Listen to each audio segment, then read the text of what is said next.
Bienvenidos al taller de biofertilizantes. Yo soy Mar, soy bióloga de profesión y educadora de vocación. Y estos son los huertos de ocio de Santo Ángel, donde tenemos una parcelita, la número 9, que desarrollamos el proyecto de Donde habitan las hadas, que va a ser nuestro escenario para el desarrollo de estos talleres. Y os voy a intentar adentrar en el fascinante mundo de los hongos simbiontes. Hongos beneficiosos que van a estimular el crecimiento de nuestros cultivos a través de las raíces, en unas estructuras que se denominan micorrizas. También nos van a ayudar frente a las enfermedades y plagas y van a servirnos fundamentalmente hoy de herramienta didáctica para mostrar a los más peques la importancia de mantener un suelo lleno de vida. Y sin más, manos a la obra. Para ello contamos con la estupenda ayuda de un grupo de niñas del Colegio Público de Santo Ángel y que además participan junto con sus papás y sus mamás en el proyecto que desarrollamos desde la organización de Sinfonía. Estamos acostumbrados a observar una planta, sus hojas, sus flores, sus frutos. En otoño, con las lluvias, también podemos observar setas con sus sombreros de formas y colores distintos. Lo que no estamos habituados es a conocer las raíces, sus entresijos, sus virtudes, ni los filamentos que desarrollan los hongos también bajo el manto del suelo. La parte más grande de una seta es este cuerpo filamentoso y tierno que se desarrolla bajo la tierra. No todos los hongos forman setas, pero todos poseen un micelio, pero que está oculto, que nutre y conecta las raíces de nuestro huerto o de los árboles en los bosques. Son hongos micorrízicos, endosimbiontes, viven obligados a relacionarse con las raíces para poder sobrevivir en el vasto ecosistema edáfico de nuestro huerto. Pero no son solo eso, la red de filamentos del suelo funciona como un internet. Los hongos son la fibra de banda ancha para transferir mensajes entre plantas, comunicando a través de sus micorrizas señales de alerta por plagas, por daños, por sequía, de manera que la tomatera que está sufriendo puede alertar mediante compuestos químicos que viajarán por esta red de micelio a la vecina tomatera, a su compañera, para que ésta adopte mecanismos de defensa. Este internet, al igual que para nosotros, no es gratis. Los hongos siempre le cobrarán en azúcar a las plantas, chuches a cambio de conexión, y pensábamos que todo lo habíamos inventado nosotros. Esta conexión apareció hace millones de años, cuando las plantas salieron del mar y debían adaptarse a las condiciones muy estresantes que hay en la tierra. Viento, luz, escasez de agua. Los hongos las ayudaron escondidos de esas condiciones, abrigados en sus raíces, y hasta hoy permanecen juntos como dos buenos amigos. Si tuviéramos la oportunidad de ponernos unas gafas mágicas que nos hiciera bucear bajo el suelo, podríamos observar cómo se desarrolla una vida muy compleja. Prácticamente toda está formada por microorganismos, esos seres que, sin verlos, sabemos que cumplen una función fundamental en el suelo, como ocurre con los hongos con los que vamos a trabajar hoy. Realmente estos hongos no producen setas como en otros casos, pero vamos a ser capaces de interpretar que, al igual que hay microorganismos, como es el caso del virus que me está azotando ahora mismo con esta pandemia, no se ven, pero sí existen. Y en este caso nuestro hongo, aunque no se vea, existe y es necesario para el crecimiento de las plantas. ¿Qué vamos a necesitar para preparar nuestro banco de inóculo? Por un lado, necesitamos obtener un contenedor o un recipiente para el cultivo de la planta hospedante, nuestra planta trampa.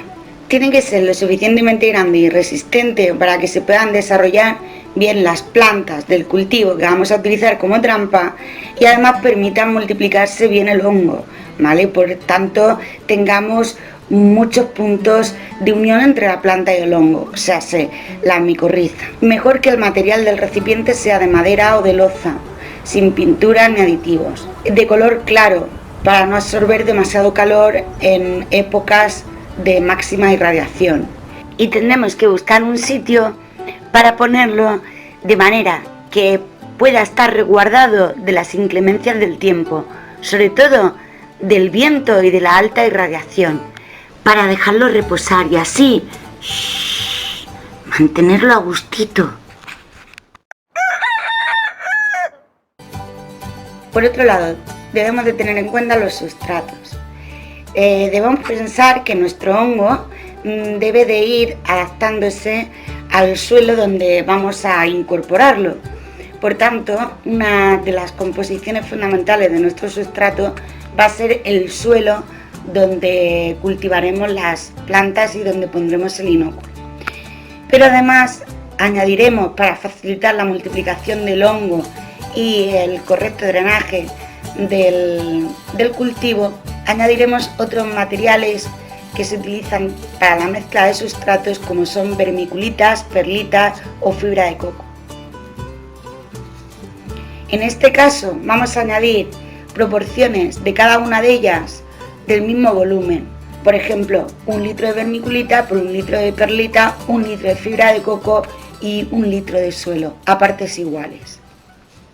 Y aquí es donde empiezan a participar activamente nuestros peques o los más mayores, pringándose las manos en la tierra, que es sin duda una de las cosas que más les gusta hacer, y reconociendo texturas, olores y colores diferentes en el sustrato, y explicándoles cómo cada una de ellas va a tener una función fundamental para nuestro cultivo. La vermiculita, por ejemplo, es un filosilicato que tiene una gran absorción de agua. La perlita es un silicato expandido y se utiliza muchísimo para que el sustrato tenga un buen drenaje. En nuestro caso, en los suelos arcillosos, esto es fundamental. Las fibras de coco son de origen vegetal y van a hacer más esponjoso nuestro suelo. Todo ello va a contribuir a que las raíces se desarrollen de una forma mucho más vigorosa y por tanto obtengamos un mayor rendimiento en nuestro cultivo.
Bueno, el tercer paso sería la siembra puesta en cultivo de nuestra planta trampa, el hospedante.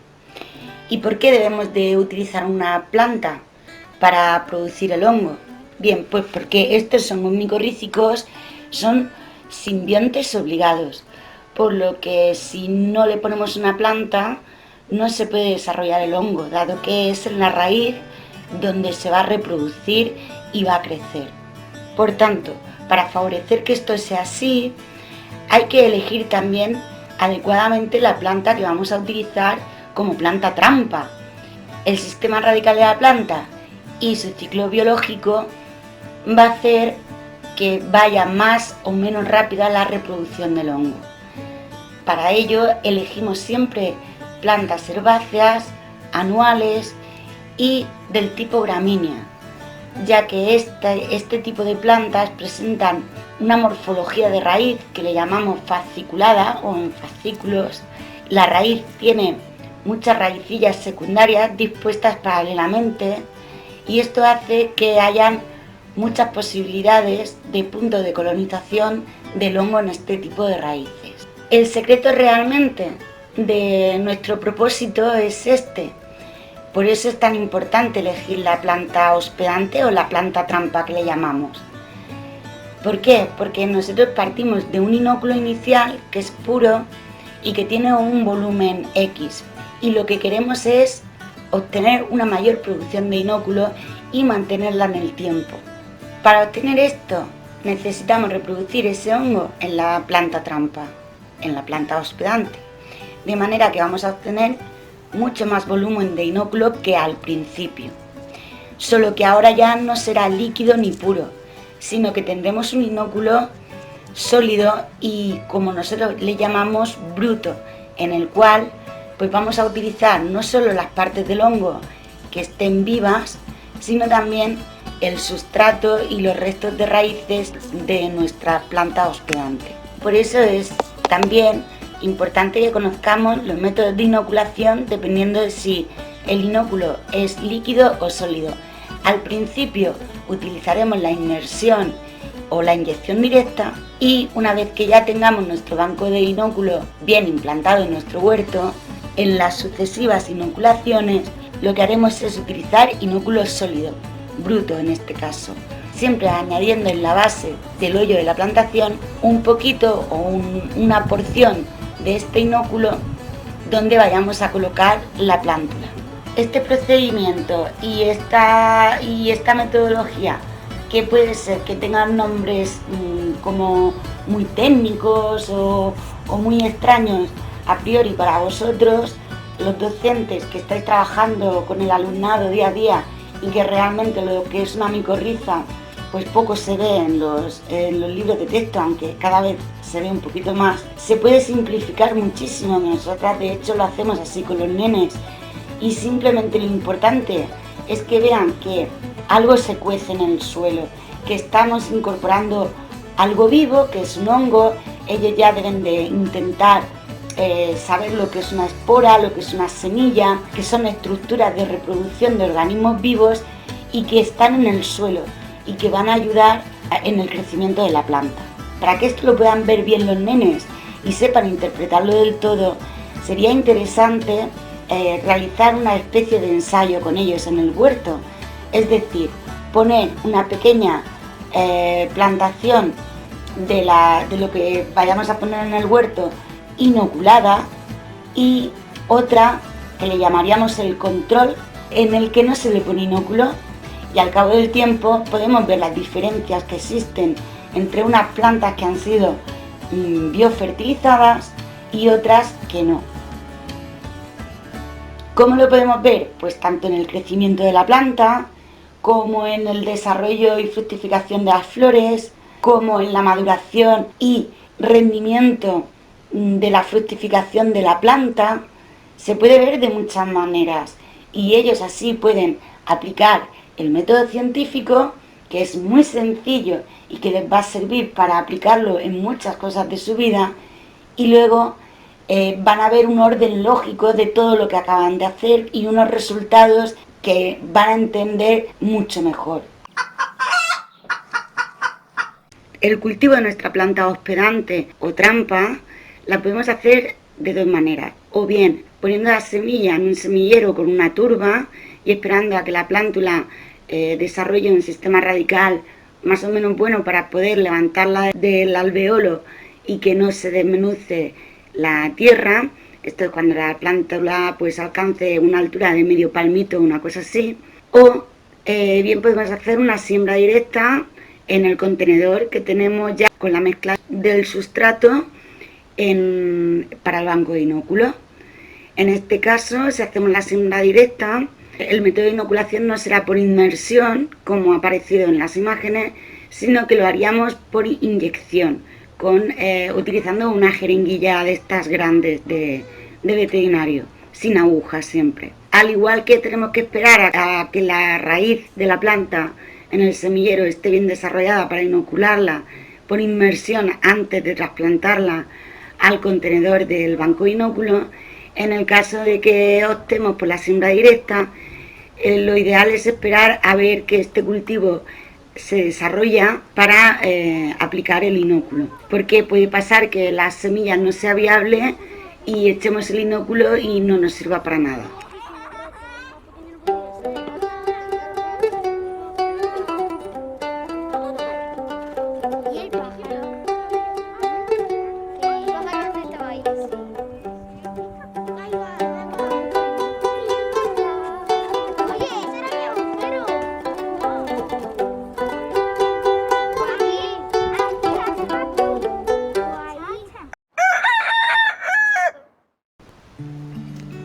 Nuestra fuente de inóculo va a ser un preparado comercial que debemos adquirir en el mercado. Tenemos varios formatos y fórmulas: granulados, encapsulados, liofilizados, en gel. Estos son los más habituales. Según su presentación, aplicaremos el inóculo de una forma u otra. En el envase del producto siempre os deben indicar, por un lado, la formulación, o sea, las especies de hongos micorrízicos que van a componer la fórmula. Debemos elegir aquellas que tengan un alto contenido en especies de glomus. Por otro lado, la concentración o pureza del preparado, que es el número de propábulos por gramo o mililitro de preparado. Los propábulos es todo aquello que utilizamos del hongo que es susceptible de dividirse. Esto es, pueden ser esporas, que va a ser lo normal, pueden ser también raíces micorrizadas o incluso micelio vegetativo que se encuentre disperso en el preparado. En la presentación del producto, en el etiquetado, además nos deben de indicar cuál sería la dosis adecuada y el método de inoculación. Si es sólido, se aplicará, por ejemplo, directamente en el alveolo de la plantación. Si es líquido o en gel, se podrá utilizar la inmersión o la inyección directa. Y si se presenta liofilizado, debemos hacer una dilución según nos indiquen para luego aplicarlo como un inoculante líquido. Y esto es justamente lo que hemos hecho con nuestras pequeñas. Hemos utilizado un liofilizado, lo hemos diluido según nos ha comentado el comerciante en su etiquetado y luego hemos utilizado el método de inmersión, tal y como van a enseñar nuestras peques hoy. Todo esto, que a priori parece como muy complicado, en verdad es un procedimiento muy sencillo que podéis desarrollar perfectamente con los pequeños en el cole, en institutos, en cursos de formación agraria y aplicarlo como agricultor en cualquiera de vuestros sistemas agrícolas sostenibles. Siempre hay que pensar que cuando utilizamos estos métodos no podemos fertilizar ni utilizar fungicidas o herbicidas, porque si no el trabajo hecho no tendría resultados.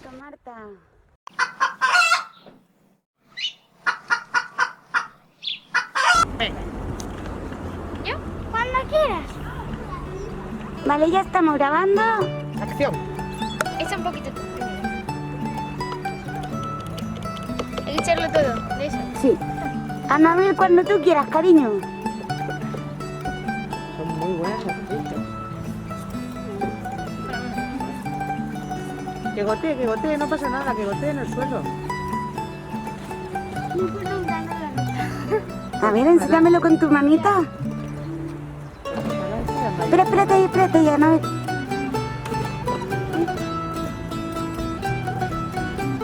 Gracias, guapa.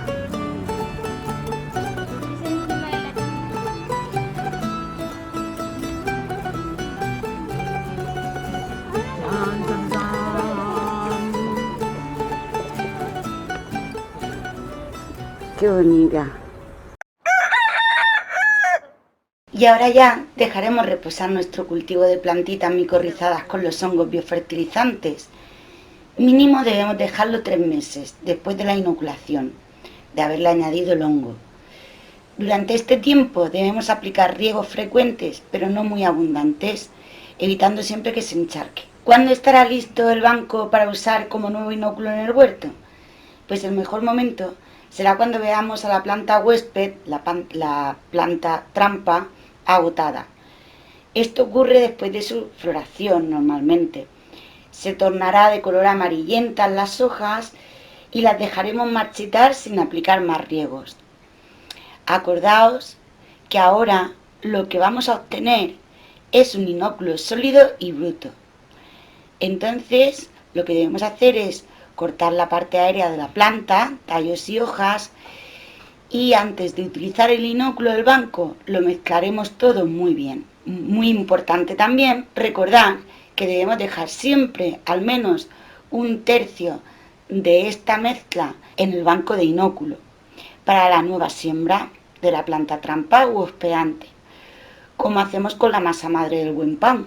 Así mantendremos el banco de forma ilimitada en nuestro huerto y nos aseguraremos la aplicación de biofertilizantes cuando lo necesitemos. Ya no necesitaremos inocular más la planta hospedante o la planta trampa.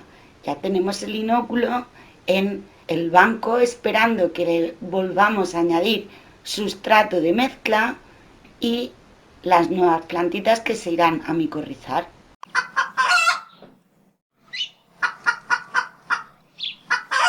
Y para concretar y simplificar todo el proceso que acabamos de ver, que a lo mejor os parece demasiado tedioso, pero de verdad que es muy sencillo, os ponemos aquí este esquemita en el que ilustramos paso a paso lo que acabamos de ver. Por cierto, que lo que estamos viendo en el fondo del esquema no es más que un nemátodo fitopatógeno que está siendo atrapado por el micelio de uno de estos hongos, de los que vamos a incorporar al suelo. Si no fuera así, este nemátodo podría matar a algunas de las especies que vamos a poner en el huerto.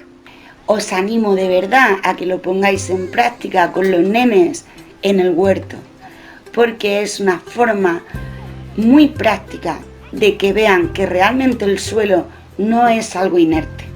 Esto hoy más que nunca es necesario aprenderlo, y más en zonas como la nuestra, donde la vega del río siempre ha sido tan fértil. Ahora, debido a nuestra expansión de la ciudad, los huertos han quedado relegados como en islas y estos suelos se han ido empobreciendo. Añadirles este tipo de fertilizantes biológicos nos va a servir para recuperar parte de la fertilidad que ya tenía nuestro suelo y nos va a ayudar a reducir gastos en la fertilización con otro tipo de productos. Los niños disfrutan con este tipo de actividades una barbaridad y se hacen eco de lo valioso que es el suelo. Para observar directamente el resultado de la aplicación de estos endosimbiontes, tendríamos que someter a las plantas del banco a un proceso de digestión y tinción en el laboratorio. Solo necesitaríamos una lupa o un microscopio didáctico para poder después observarlas bien en la raíz. Pero este ya sería un taller chulísimo también, pero para realizar pues en alumnos ya a partir de secundaria. Además, los reactivos y materiales que necesitamos para esto son baratísimos, los podemos encontrar en cualquier sitio, incluso en nuestra propia casa, son inocuos y muy fáciles de aplicar. Dejamos pendiente, por tanto, mostraros cómo se desarrollaría para poder interpretar estas estructuras de los hongos en las raíces de nuestros cultivos. Solo les adelantaré una cosa: los caprichos de la naturaleza hacen que la forma que adquiere el micelio de estos hongos endosimbiontes cuando entran en la célula de su planta hospedante sea la de un arbolito chiquitito. Por eso también se les conoce como hongos arbusculares. Y ya por último, deciros que estamos aquí para lo que queráis, que tenéis nuestro apoyo, que podéis venir cuando queráis a visitarnos. Dar las gracias al Ayuntamiento de Murcia y a todas las entidades, sobre todo Ecoespaña y otras asociaciones que han colaborado para que esta actividad pueda desarrollarse y llevarse a cabo. Y espero que nos podamos ver pronto en donde habitan las hadas. ¡Hasta luego!